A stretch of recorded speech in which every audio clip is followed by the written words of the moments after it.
WRPB and WRPB Studios.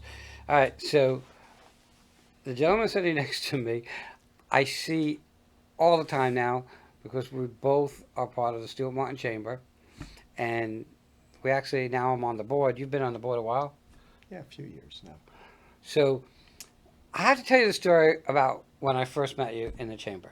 Sure. So I said to Amy, who works in the chamber membership, I said, and I'm very close to Amy. I talk to her more than I talk to my wife.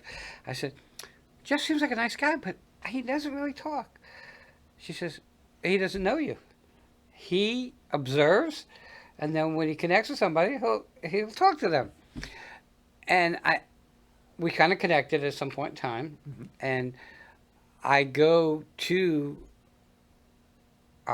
Coquina Cove for almost all the events. Sure. And we do a lot of videos, and I'm like, this son of a gun didn't talk to me in the beginning, and look, he talks to all of his residents. So I guess, are you close with some of those residents? I think some of them I am. Sure. Some people come through the office regularly to get coffee or just to say hi, and so the people I see regularly, I know pretty well. So and obviously, as an entrepreneur, you are very lucky because you have a great staff. I'm very fortunate with that. So when you took over those units years ago, did you have to get rid of the staff that was there? Did they leave on their own? Yeah, I mean, over time, things change, and we were trying to create a culture that would, really lend to a sense of community at Coquina Cove, and so we had to make some changes, and we've done that, and I think the staff really understands what the goals and the purposes are and the vision for Coquina Cove, and they're executing it very well. Well, okay, they have 250 something apartments or more, and there's almost never a vacancy, so something's got to be done right there. I find that when I go to the events, it seems like they're crowded. Okay, a lot of your tenants Sure. come out, and the cool thing about Coquina Cove community or resorts, in my mind, is that you basically open your place up to your tenants, of course, but I know that some of them that I've spoken to, when you have an event, they invite their friends. Sure. Okay, you have a gate in front. When you have an event, it's open. You don't have to. It's not like a prison. Okay. When you decided that you guys were taking over this place, did you say so? From where it was when you started, your vision is it where it needs to be at this point in time? I think we're pretty happy where we're at right now. I mean, we can always make improvements, and we're always looking at things that we can do better, but I'm very happy where we're at right now. And I mean, again, I come from Port St. Lucie and I drive to Palm City to go to your events. Um, I go and I film there and I send the guys that work for me there.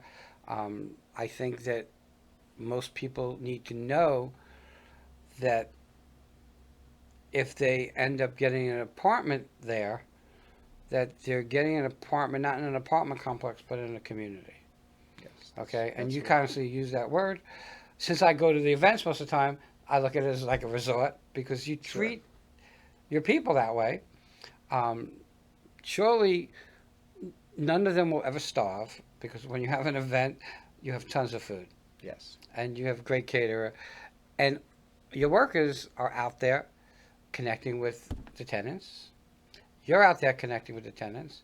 Karen's out there connecting with the tenants. Yes. Okay, so it's not like you move into an apartment complex and Mary in apartment one doesn't talk to Sam in apartment two, and Joe in apartment nine doesn't talk. I don't ever see that in any of the events I go to. It seems like, and I mentioned it before, it seems like there's a group here, but you'll see them walk over to this group here and Sure. connect with this group. It's almost like they see each other. It's almost a social event living there. I agree. That's what we were trying to accomplish, and I think for the most part it's worked out pretty well.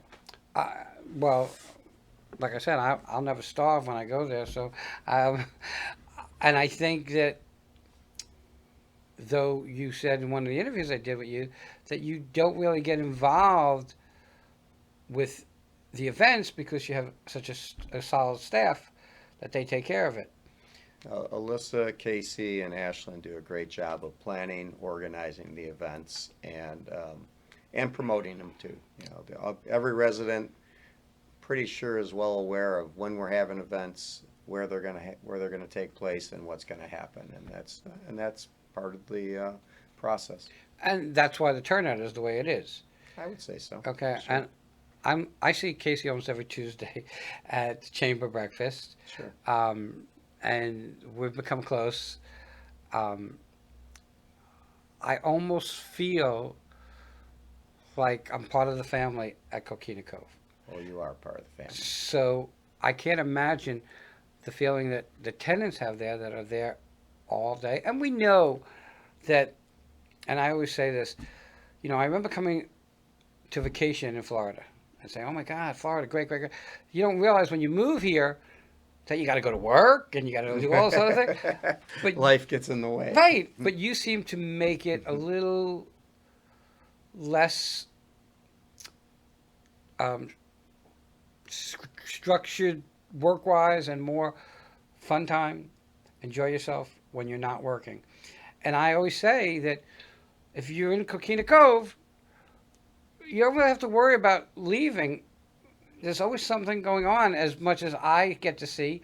And the reason I get to see it is because one is I go as much as I can, which is almost to everything.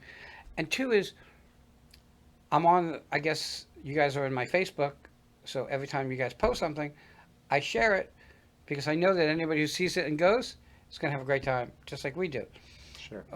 My wife is an introvert, and she still goes. So I remember the first time I had to drag her, and she said, "I don't want to go." And then on the way home, I remember her saying, I had a really good time. So now when there's an event, She I wants says, to I'm come. going. She'll say, yeah, I'll go. And you had an event, again, we spoke about it, where you donated to the Treasure Coast Humane Society. Yes. She had an amazing time at that event because she planted herself in a chair and she didn't have to go anywhere because everybody came to her. Okay, and she has a bad back and a bad knee, so for her it was a blessing.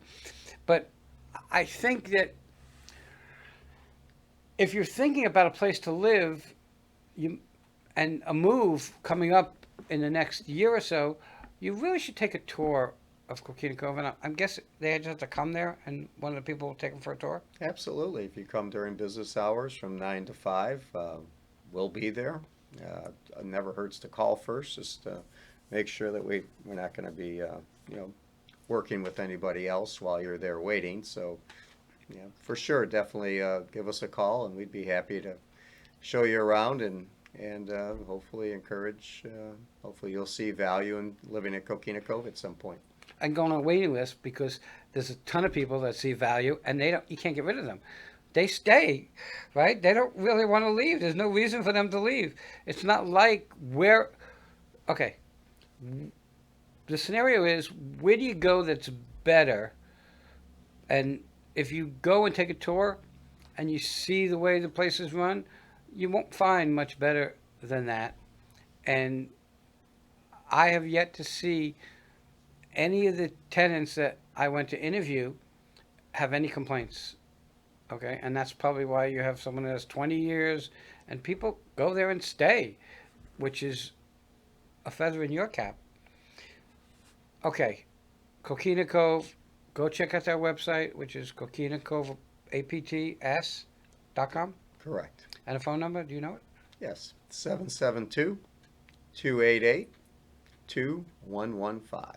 Jeff, I want to thank you for coming on. Thank you, Wayne. I want to thank you for inviting me to all this good stuff that you do. Check them out.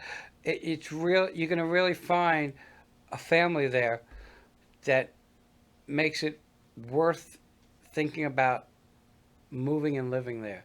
With that, everybody, have a great day. We'll be right back.